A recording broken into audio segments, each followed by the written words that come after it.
Amados e queridos irmãos, graça e paz a vós todos. Hoje, dia 30 de novembro, último dia do mês. Amanhã inicia-se dezembro. Por volta das 20 horas e 30 minutos, eu, Levi Salles, para quem não me conhece, aqui da cidade de Duque de Caxias, estado do Rio de Janeiro, eu estou para gravar mais uma pérola da graça de Deus. Graça neles. O tema de hoje é: saiba toda a verdade sobre a Trindade ensinada pela religião evangélica. Queridos, eu sei que muitos religiosos irão nos comentários e tentarão me refutar, me chamando de falso profeta, de herege, de uma porção de adjetivos que eles costumam nos qualificar. Porque você quer aborrecer, entristecer um religioso evangélico, é falar acerca de que a Trindade ensinada por eles não existe. Eles chegam até dizer que quando afirmamos isso, estamos pecando contra o Espírito Santo. Tamanha é a ignorância espiritual de muitos deles. Eu tenho mensagens no meu canal falando acerca do que significa ou que Cristo quis dizer que pecado contra o Espírito Santo não haveria perdão. Gravei recentemente, mas eu tenho outras mensagens acerca desse assunto. Então eu quero aqui colocar dizendo que não existem três deuses como a religião dá a entender. Porque da forma como eles colocam, como eles ensinam, na mente de muito existem três deuses, que eles chamam de Santíssima Trindade: Deus Pai, Deus Filho e Deus Espírito Santo. Nós vamos explicar o que quer dizer Deus Pai, Deus Filho e Deus Espírito Santo.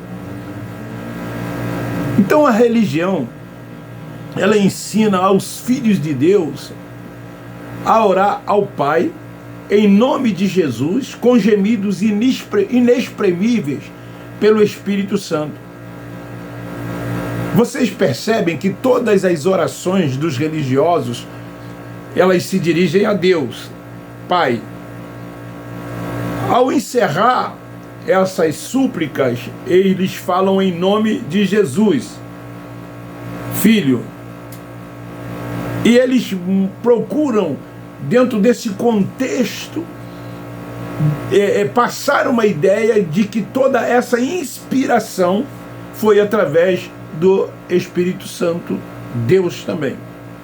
Então, Trindade, ou três deuses, Pai, Filho e Espírito Santo, é uma ideia infundada devido ao mau entendimento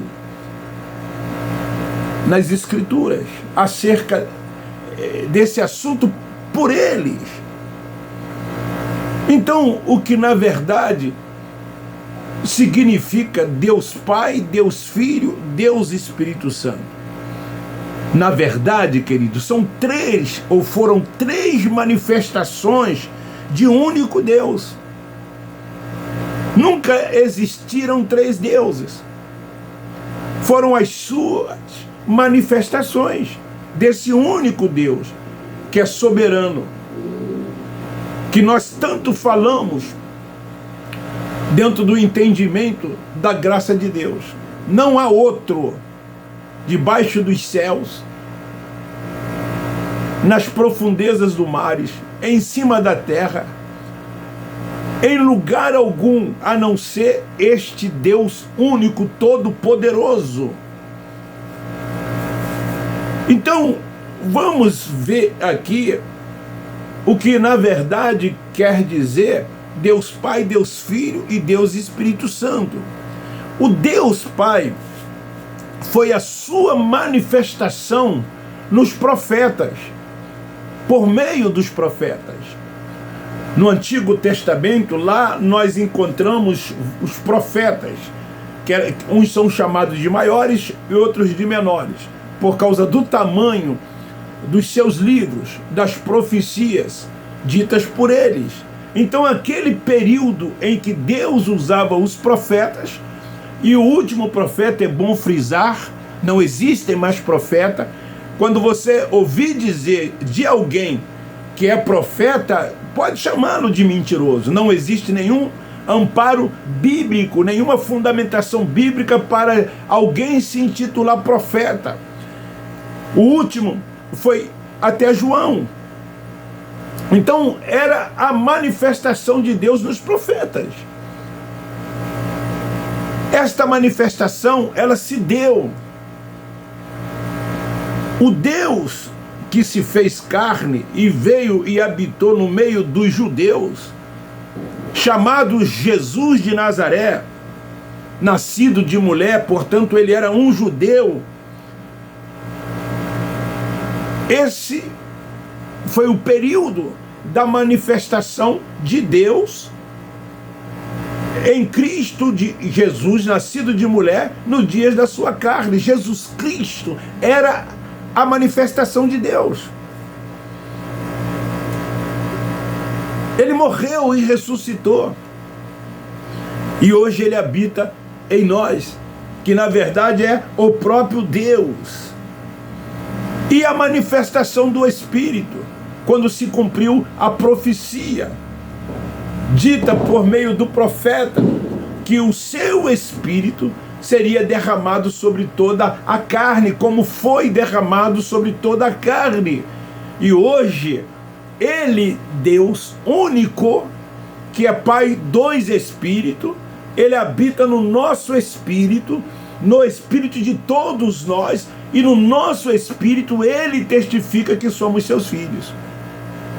Então Deus, ele não nos vê na carne, como os religiosos veem, ele nos vê em espírito, no espírito, e ele é Pai dos Espíritos.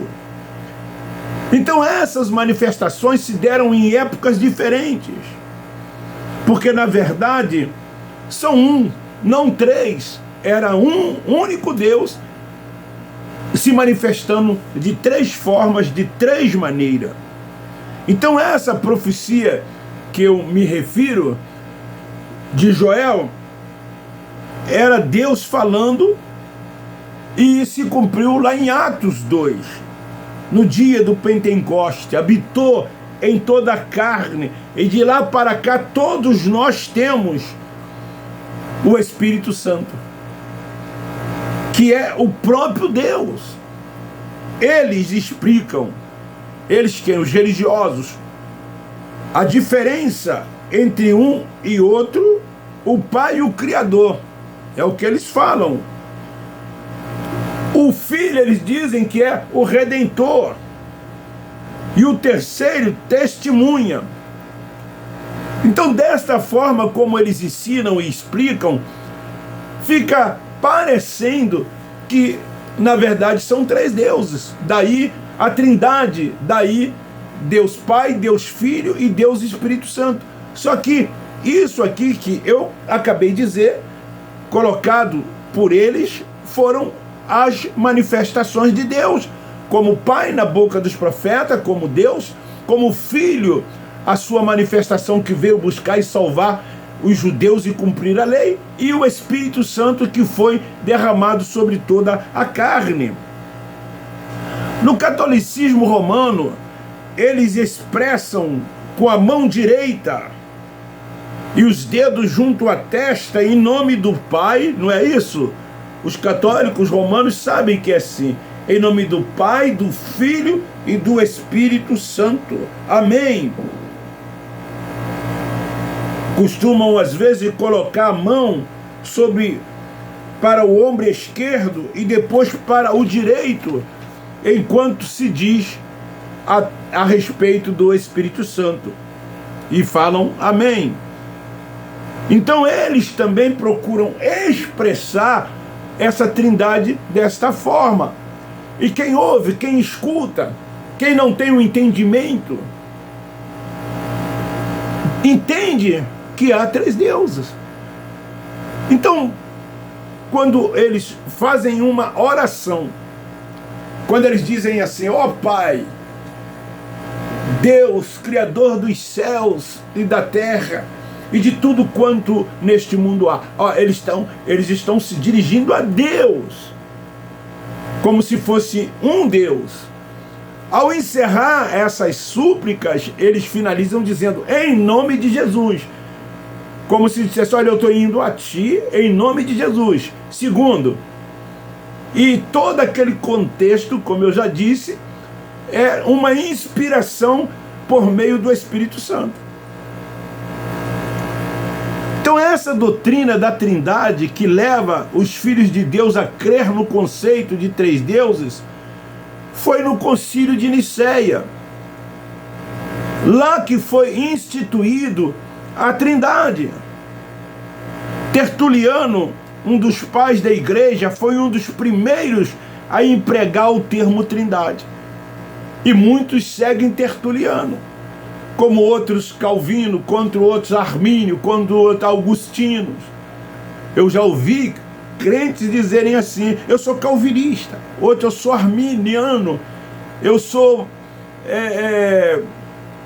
luterano, eu sou... e assim sucessivamente. O Evangelho, ele é um só. É o Evangelho da graça de Deus. Aquele que foi revelado a Paulo, o apóstolo. É esse Evangelho que nos faz entender todas as coisas. Esse Evangelho que nos tirou o véu, que nos abriu a mente, que nos deu entendimento e que nos fez e faz reinar em vida e descansar tão somente no Senhor. Esse Evangelho da graça de Deus que faz com que amemos cada vez mais o nosso próximo, que faz com que não façamos acepção de pessoas, que não venhamos discriminar quem quer que seja, em qualquer contexto da vida, que ele opta, que ele escolha para viver. Amamos, são nossos irmãos. A escolha é deles. Tudo é a vontade de Deus. Por que discriminá-los? Por que achar que eles não são nossos irmãos? Porque professam uma religião diferente da sua? Da nossa, da graça de Deus, não, porque nós não temos religião, nós não somos religiosos. O religioso, ele frequenta templo. O religioso, ele cumpre ritos, liturgias, pratica cerimoniais. O religioso, ele tem um líder sobre a sua vida. E não é o nosso caso. Nós rompemos com tudo isso para sermos tão somente guiados e dirigidos pelo Espírito Santo. Segundo Romanos 8:14. É Ele quem nos guia. É Ele quem nos orienta. É a Ele que servimos. O Senhor é o Espírito. Não permitimos que nenhum simples mortais venham dizer que tenha autoridade sobre nossas vidas. Isso era quando estávamos lá presos, aprisionados nas sinagogas. Não é o nosso caso hoje. Então o conceito da Trindade resume a doutrina fundamental da Igreja Católica. Em Deus coexistem 3 pessoas iguais e distintas. Ficou decidido isso lá no Concílio de Nicéia, ao instituir a Trindade. E fica os evangélicos, né? Porque eles se auto-intitulam evangélicos. Católicos, para eles, não são evangélicos. Então, eles seguem esse conceito da Trindade vindo da Igreja Católica Apostólica Romana. Então, querido, essa é a mais pura verdade sobre a Trindade ensinada pela religião. E a verdade sobre as manifestações de Deus em épocas distintas, em épocas diferentes. Então essas manifestações de Deus se deram, cada uma em suas épocas. Depois da cruz não se dá mais. Não há mais essas manifestações. Os profetas duraram até João. O Cristo Nazareno veio, cumpriu a lei, veio para libertar o seu povo do jugo da lei, e assim o fez. Morreu na cruz do Calvário, derramando o seu sangue. E o Espírito Santo então foi derramado, cumprindo-se a terceira manifestação sobre toda a carne. Daí perguntamos, por que orar em nome de Jesus? Como o Nazareno ensinou. Porque é assim que eles dizem, o Cristo Nazareno ensinou aos seus discípulos. Então, se ele ensinou os seus discípulos, nós também temos que orar em nome dele. Lógico que com véu sobre o rosto não dá para entender. Querido, nos dias de Jesus de Nazareno, ele veio e determinou que os seus discípulos pregassem o evangelho da circuncisão. Ele era o Messias. E eles precisavam saber que o Messias veio e que estava entre eles. E o Messias, ele curava, ele libertava, ele fazia milagres, maravilhas ele operava. E então Jesus, como era humano, em carne, ele não podia estar em vários lugares ao mesmo tempo. Então ele disse aos seus discípulos, ide curar enfermos, operai maravilhas, fazei milagres, pede ao Pai em meu nome, que ele vos lo conceda. Se nos dias de Jesus de Nazaré, os discípulos pediam sim ao Pai, em nome dele, para que o milagre pudesse acontecer. O próprio Cristo, ele sempre dizia, Pai, graças eu te dou, porque eu sei que sempre me ouves, eu faço isto para a manifestação da sua glória. Então, Deus era com Jesus. Deus lhes deu o que? Autoridade. E essa autoridade dada ao Pai, a Jesus nos dias da sua carne, Jesus, ele atribuía aos seus discípulos esta autoridade. Ele disse, eu vos dou autoridade. Então por que ficar como eles ficam buscando o Espírito Santo? Tem uma igreja aí, não vou dizer o nome, neopentecostal, que ela é useira e viseira em realizar trabalhos à busca do Espírito Santo. Está aí na televisão, para quem quiser ver, as suas propagandas na Record. Vem para o culto da busca do Espírito Santo. Aí tu vê as pessoas dando testemunho, dizendo que encontrei o Espírito Santo, eu busquei o Espírito Santo veio. Mas o véu está posto. Então, cego espiritualmente falando. Então, os pentecostais e os neopentecostais ficam buscando o Espírito Santo. Depois da cruz, como eu já disse, não há mais profetas para Deus falar como falava no passado. O Nazareno veio, cumpriu a lei e buscou as ovelhas perdidas da casa de Israel. E o Espírito Santo veio e habitou em toda a carne. E todos nós temos o Espírito Santo, que é o próprio Deus, o Pai dos Espíritos. Quem tem ouvido para ouvir, ouça o que o Espírito diz. É isso. O entendimento, os eleitos, os predestinados, eles entenderão com maior facilidade isso, sem nenhum questionamento. Uma palavra dessa procura enaltecer tão somente Deus, reconhecendo que a primazia é dele, que não há outro, ele é Senhor de tudo e de todos. O Evangelho da graça de Deus é simples, não tem que estar se inventando, como até muitos pregadores da graça tentam inventar, com determinados temas, procurando complicar, quando ele é simples de se entender. Eu às vezes fico vendo alguns comentários, são poucos, quando alguns dizem assim, eu estou no Evangelho da graça de Deus, mas estou com dificuldade disso, daquilo, porque Alguns pregadores complicam, querendo demonstrar uma inteligência, uma capacidade maior do que outros. E aí complica o evangelho, que é tão fácil de se entender. Por isso Deus habita em todos. O Espírito Santo de Deus testifica com todos que nós somos filhos de Deus. Não há que complicar. Ele é simplificado. Quando o entendimento vem, se entende com maior facilidade. Então, pregue o evangelho da graça de Deus com simplicidade,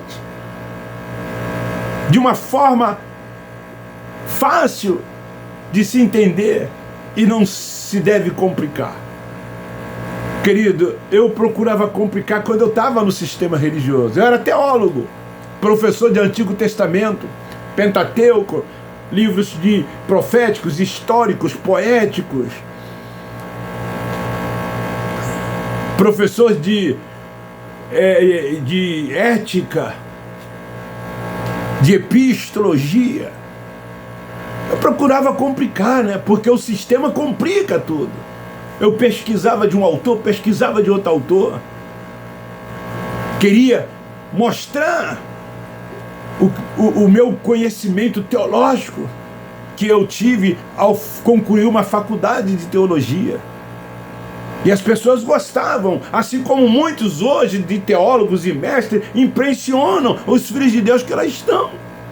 Eu ouço, às vezes, né, alguns poucos que ainda conversam comigo, deles falarem: foi fulano, deu uma senhora aula, que aula, que conhecimento.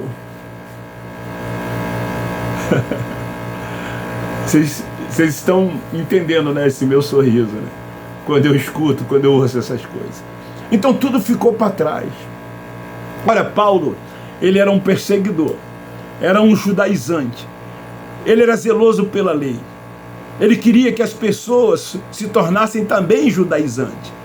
Ninguém conhecia mais de judaísmo do que Paulo, poliglota, homem de muito conhecimento. Quando ele encontrou o Cristo ressuscitado e que a revelação da graça veio para ele, todo o seu conhecimento, fosse em todas as áreas das suas vidas, ele considerou esterco. Ele dizia: eu não vou a vós com palavras persuasivas, com conhecimento humano, eu vou a cada um de vós pelo poder do evangelho da graça de Deus, pelo poder da palavra. Mas hoje as pessoas querem demonstrar que sabem, conhecimento. Eu sou teólogo, eu tenho curso disso, eu tenho um curso daquilo. Eu disse para algumas pessoas em alguns vídeos, o meu escritório aqui, quem montou foi a minha filha e a minha esposa. Foi elas que colocaram isso aqui, porque por mim eu não tinha nada disso, desses diplomas que estão aí, ó, espalhados na parede. Isso para mim, os seculares teve uma importância, porque me ajudou no campo profissional. Mas os teológicos de cursos que eu fiz, hoje eu vejo que não tem nenhuma importância, porque me ensinaram aquilo que o sistema quis que eu aprendesse. Mentiras, enganos. E hoje eu olho e fico vendo como muitos valorizam isso, dão importância a isso. Paulo disse esterco, porque nós somos espirituais. Os carnais vivem à procura dessas coisas, vivem atrás dessas coisas, valorizam estas coisas. Eu não estou falando no campo secular, no campo profissional. Eu estou falando no campo religioso. Os carnais valorizam muito essas coisas. É por isso que há muitos seminários lá, muitos simpósios, muitos cursinhos de teologia, muitos estudos bíblicos que não levam a nada, porque não é a revelação dada a Paulo que lá eles ensinam. Eles vivem antes da cruz, seguindo Cristo Nazareno na prática de tudo aquilo que o Cristo Nazareno fez, praticando ainda. Quando tudo se encerrou, quando ele disse tetelestai, está tudo consumado. Então fica aí esta palavra, saiba toda a verdade sobre a Trindade ensinada pela religião evangélica. Beijo no seu coração. Ó, o like, por favor, não se esqueça. Vou ficar perturbando vocês. Dê um like, dê um like, dê um like. Quem não é inscrito, se inscreva. Eu estou com 4.850. Eu quero chegar até o dia 31 de dezembro a 5.000. Vamos chegar juntos? Eu conto com vocês. Me ajude aí. Faltam 150 novos inscritos. Nós temos 30 dias a contar de amanhã para fecharmos o ano com 5.000 inscritos. Eu termino dizendo, nós da graça de Deus amamos vocês.